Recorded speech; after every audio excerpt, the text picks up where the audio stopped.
Aloha, friends. So, I wanted to come on today to talk about responsibility and the responsibility that each one of us gets to hold with regards to our belief system and what we choose to create. Because as we know, our world that we look at out there really truly is a manifestation of what we're holding inside us. Truly, this entire process that we're going through is an inside job. And although that it is an inside job, we are still definitely affected by the collective field. So there's an importance to realizing that there is our field, which is our soul's expression and what we're choosing to create from within us. And then there's a collective field that we are also affected by. And beginning to come into that seeing of both of these fields, the energetics of both of these fields, and learning how to navigate between the two. Because the collective field is all over the place right now, and has been for a while. And it's going to continue to intensify as we see the shifts and changes that are happening in the outer world that truly are a manifestation of what the collective has chosen to say yes to step into as a co-creation. And so we talk a lot about co-creation and this school of birthing. And we are each one of us being so refined to understand what it means to be a co-creator. And if you're a person who tends to, listen a lot to the spiritual new age communities, watch a lot of videos, if you're still paying attention to the news, and what's going on in the world, then there is really, you're being inundated with a lot of different energies. And when you're inundated with a lot of different energy, it can really knock you off balance. And there's this feeling of like, I don't know what to believe. And until you take the journey inward to silence and stillness, in so many ways, we'll just be at the mercy of what's happening out there and how all of these different energies, vibrations, really affect our field. And, there's that adage, I believe Marianne Williamson, I'm paraphrasing, said something like, we're so much more afraid of our light than we are of kind of staying the same.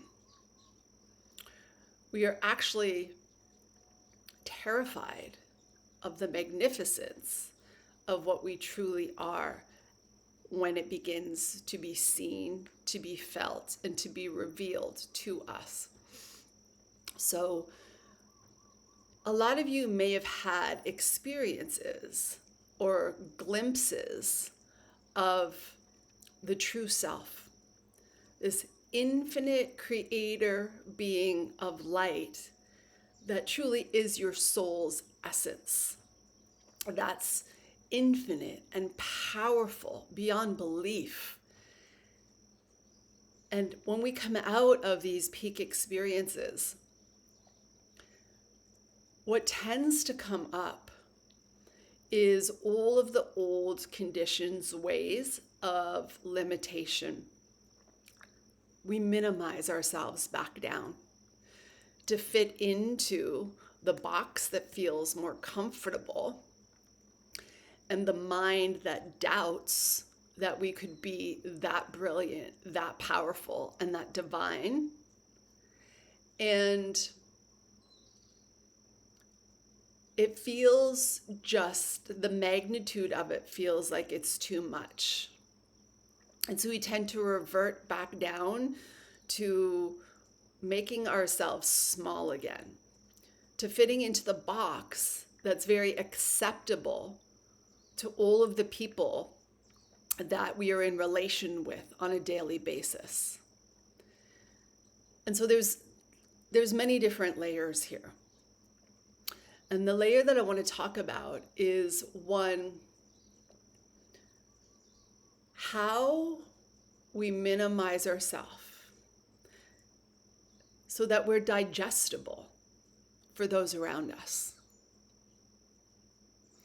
And so we tend to do the things that we know won't rock the boat, that won't rock our relationships, that'll make us palatable for the relationships that we have, we may be cultivating or have cultivated over a lifetime. Because we'll start to notice that as we begin to change and accept and receive back that more powerful aspect of our soul's essence, it can be very triggering to those people around us because we begin to show up in very different ways, in ways that are much more authentic and real and truthful and expanded. And therefore, we're not reverting to pleasing others, showing up in a way that we've shown up in the past. And this truly is kind of being a beacon of light. And when the light shines, it will tend to illuminate the darkness, the triggers, the fears, the lack mentality in others. And then oftentimes that will get projected. And when that happens, we'll really begin to doubt ourselves and obscure ourselves. We're going to want to shrink down because the identity in us doesn't want to disrupt what's comfortable. And this is one of the big hindrances as we awaken. And we begin to step into that more expanded, creative consciousness, soul essence that is beckoning us to truly embody all of our light. And so not only are we receiving these kinds of reflections from others that want to minimize ourselves, but there is also the deep conditioning that internal narrative is we can't possibly be that majestic, that grand, that beautiful, that ineffable, that God source. Who am I to claim that? It feels too big, and we have been so indoctrinated to be small and powerless. So the sheer vastness of that energy can feel unbelievably overwhelming. And this is where we come truly to this precipice. It's almost like an abyss of, will you actually step in? Will you actually cross that threshold and begin to embody and claim your light?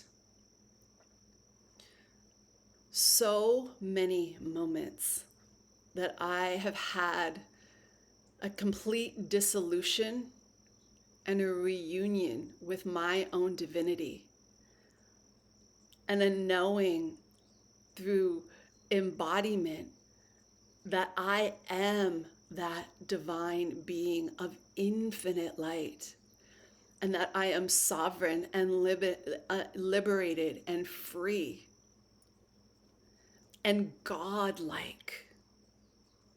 And yet the mind comes in and it tears that down. Who are you to think that you can be that brilliant? Who are you to believe that you can be that radiant, that beautiful, that powerful? It feels like an internal battle, because it is, of light and dark, good and evil. That which wolf will you feed? The one that lifts you up, or the one that makes you bleed? It takes unbelievable precision to see it, to see this internal narrative that then is reflected by the outer world, that asks you to trust yourself, to have faith in that which you have seen and that which you know at the depth of your being. And it's scary, it's terrifying, actually. Because truly the only way to fully step in to that divine light, to the truth that you are co-creating with Source, is to annihilate the identity. Which is why it feels like a death. And in that process, things fall away. Things shift, things begin to change very rapidly. There's a sense of being completely out of control. And then comes the narrative around, have I lost my mind? Am I going insane? So this path to the reclamation of God consciousness, Source consciousness, diamond consciousness, it will test you every step of the way.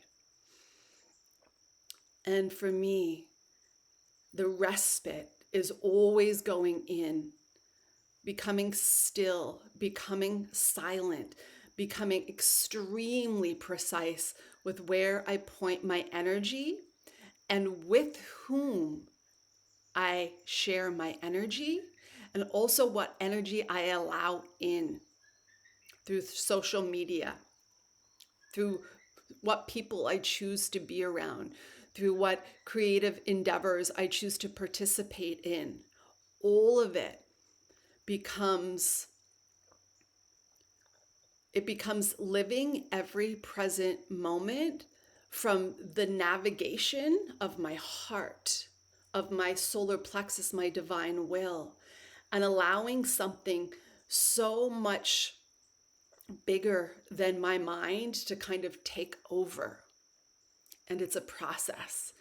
And in the process, I'll fall. I'll make mistakes. I'll see where in any given situation, I'll relinquish my power. I'll give it away. So there's steps always to this reclamation. And what I find through continual refinement and through continual practice is then when those moments happen, they become seen. I see where I didn't quite listen to my own intuition, but rather did something out of habit or to please somebody else. And the results of that will show me that it's not aligned. And so I get to refine in that misalignment and be like, okay, I felt where I went against my intuition, and I said yes because I was wanting to kind of revert back to my old conditioned patterns. And that right there is a pattern breaker, because you've tried to revert back to your old ways, but you can't, because you've seen and sensed and already embodied too much to close or blind yourself from the choices that you're making.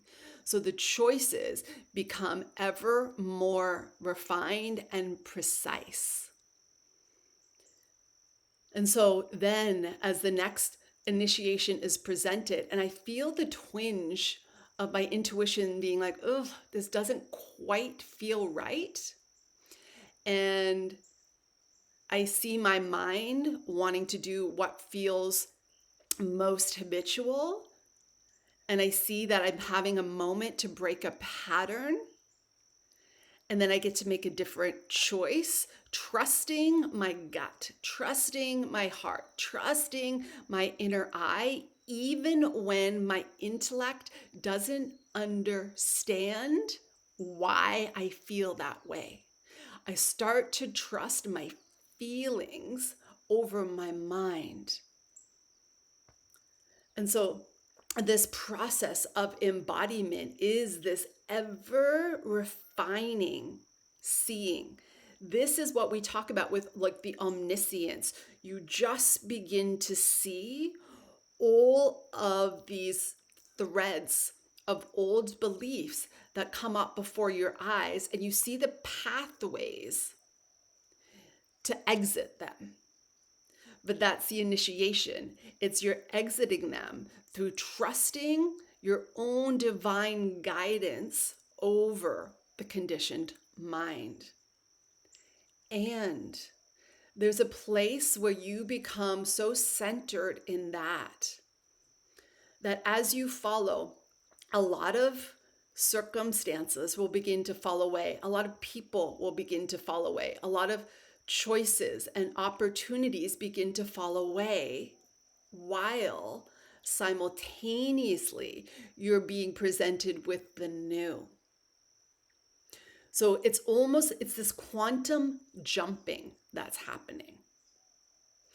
You're actually quantum leaping from an old state of being into more of your divinity and your inner knowing. And the more that you move in that direction, the easier it becomes.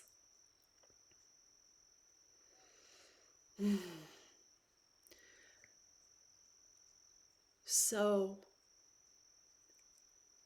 in this journey, you'll get used to being projected upon by others.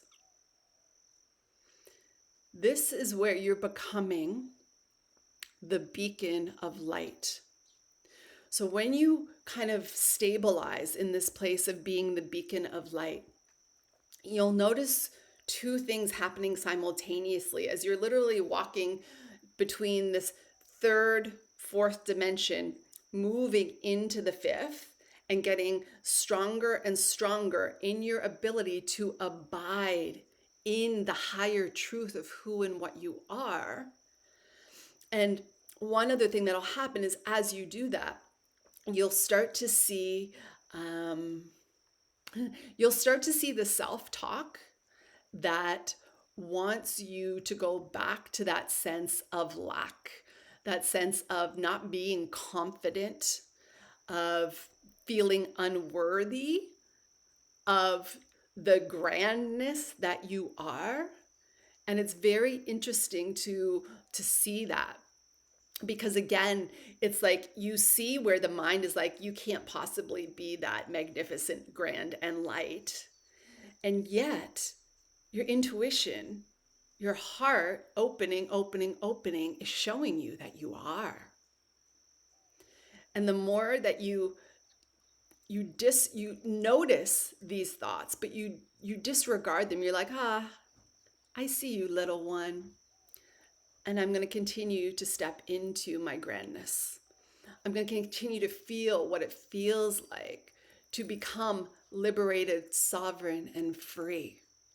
Because this is the path that I'm on.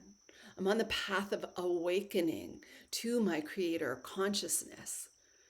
And every time you make a choice, it's like you level up and you become more stabilized in that place. And there's a sense of ease that starts to happen, and a knowing of every single choice in every single moment. And when you start to live from that center, the most incredible, inspirational creations start to come through you, because you begin to remember that you are part of a masterful creation of divine source energy in a body that then gets to birth these creations into the world. There's moments that you know that you are unstoppable, that you're so centered and abiding in that knowing that nothing, it feels like nothing will ever rock you off that pillar again. It's like you were on the top floor. I forget the teacher, there's a teacher that talks about the upper floor. You know, you're on the upper floor now. You've literally leveled up. You've crossed a massive threshold. And it's like you can almost look down and you can see all the simultaneous timelines of choice that would be a lower level, right? And when I'm using these terms, it's not better or worse. It's just that as we continue to ascend and embody our source consciousness, you just begin to have the eyes to see what's playing out and how reality is constructed and how you are creating with source consciousness. So that which you hold within you that is desiring to be created is coming from divinity. It's coming from God consciousness, diamond consciousness. It's crystal clear. It's a knowing. And so none of the lower timelines, although you can see them, are an option any longer. You simply don't choose them.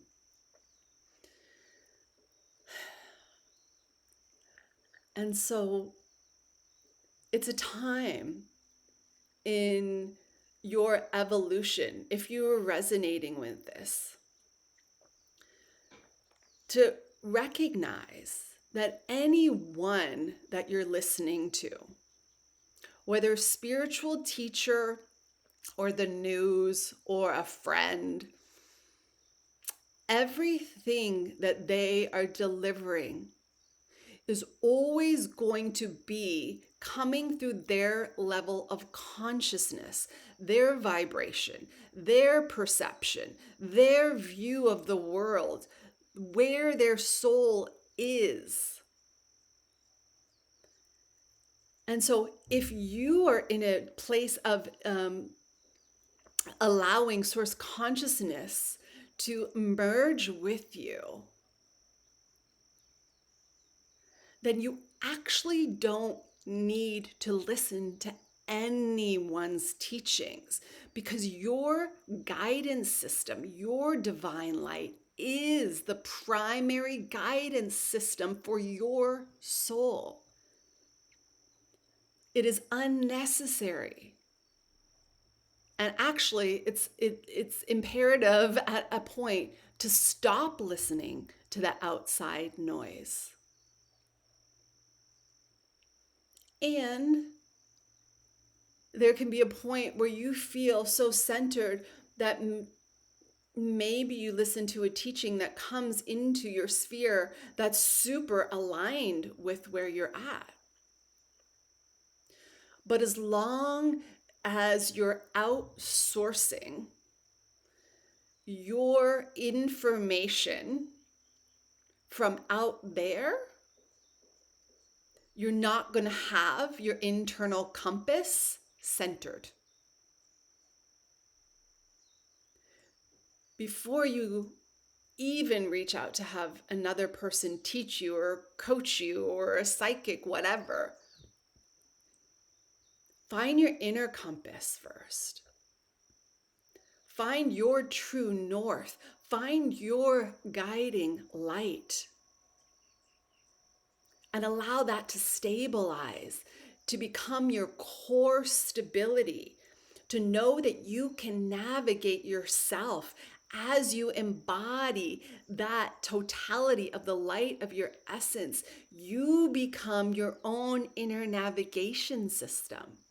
And then everything that is needed begins to come through the opportunities because you're in co-creation with Source, and there is no limitations when you're in co-creation with Source.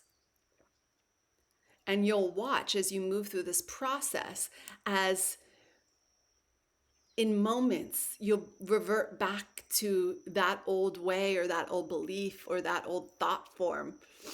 And you'll see it and you're like, I'm not going to go back there, because I know what direction that my inner light is leading me.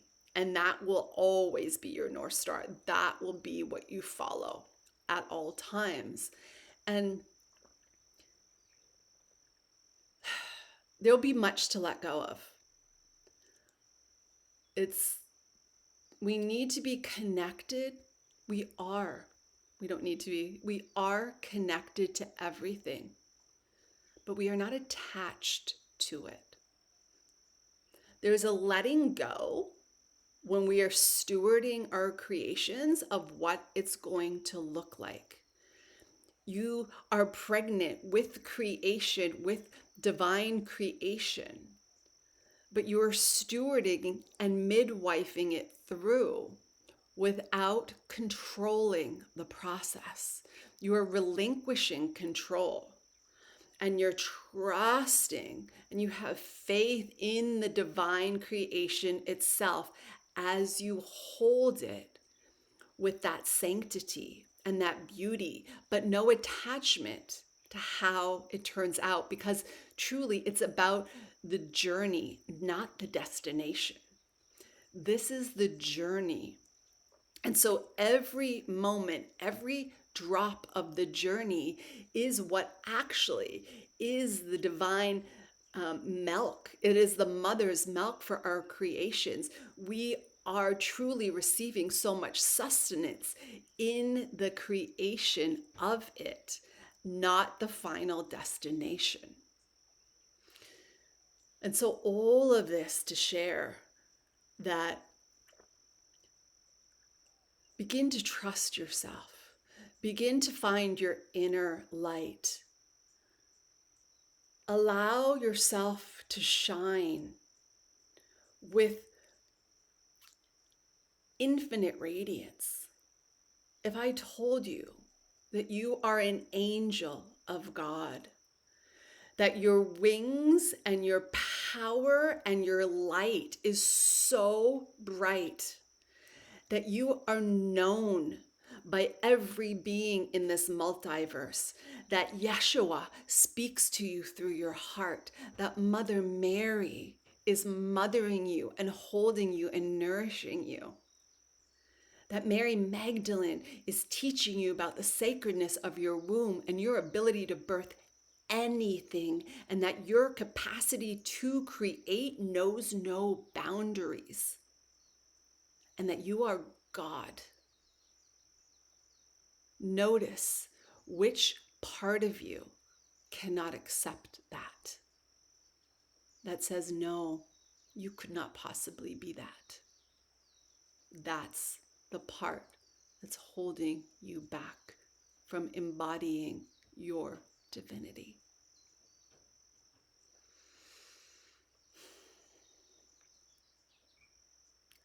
So I hope this has helped. It's a journey.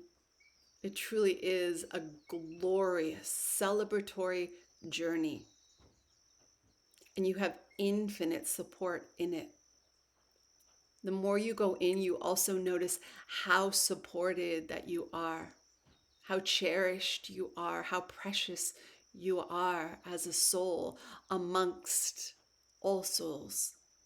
That you are known, that you are seen, that you are felt, that you are loved beyond measure.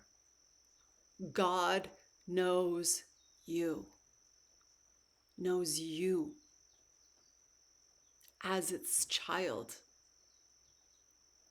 You are the cells in the body of God. It knows every aspect of you, everything that is dark, that you want to keep a secret, that you don't want to look at. And God loves all of it because God, divinity, is you. One in the same. One in the same. So I hope this has helped bring a little bit of clarity, and I hope you're able to just receive the light behind the words, to truly care for yourself, to know how precious and how unbelievably valued you are. You are the wealth of the world. You are an infinite being of creation that has lived eons and eons and eons and will continue into eternity to evolve, to unite, to find love, ecstasy, union in all of it. We truly are the master creators, having this momentarily separate experience, but it's illusory. It's illusory. And you're here just to remember that you are not this form, that this is a drop in the ocean of eternal love.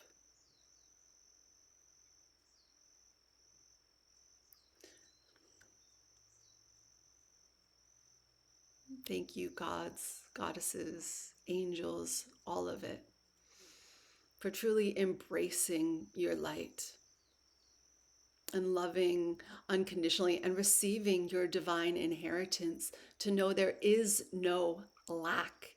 It is an old paradigm story that is dissolving. So every time that you have a thought that you lack anything, I want you to reimagine your riches are inside of you. You are wealthy beyond measure. You are divine inheritance. And that divine inheritance is the divine within you.